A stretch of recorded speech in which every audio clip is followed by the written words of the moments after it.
नमस्कार विद्यार्थी मित्रांनो, आज आपण इयत्ता 4 परिसर अभ्यास 1 प्रकरण 21 समूह जीवनासाठी व्यवस्थापन स्वाध्याय संपूर्ण उत्तरासहित पाहणार आहोत। प्रश्न क्रमांक 1 एका वाक्यात उत्तरे लिहा। 1. व्यवस्थापनाची पहिली पायरी कोणती आहे? उत्तर: आपण काम कसे करणार व कधी करणार याचा आराखडा तयार करा ही व्यवस्थापनाची पहिली पायरी आहे। आ. नियम का तयार केले जातात? उत्तर: समाजात गोंधळ आणि आपले समूह जीवन सुरळीत चालावे यासाठी नियम तयार केले जातात। रिकाम्या जागी योग्य शब्द लिहा। कोणतेही काम करण्यासाठी किमान व्यवस्थापनाची आवश्यकता असते। रिकामी जागा आहे व्यवस्थापन। 2. काम करणाऱ्यामध्ये ताळमेळ राहावा याची खबरदारी घ्यावी लागते। रिकामी जागा आहे ताळमेळ। 3. स्थानिक शासन संस्था व लोक त्यांचे प्रतिनिधी निवडून देतात।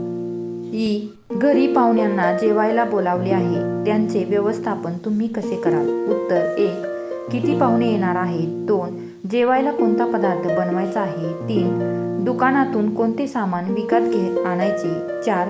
स्वागत कसे करायचे? 5. पाहुण्यांची आणण्याची सोय कशी करायची इत्यादी गोष्टींचे आम्ही व्यवस्थापन करू। अशा रीतीने विद्यार्थी मित्रांनो, आपला स्वाध्याय इथेच संपला।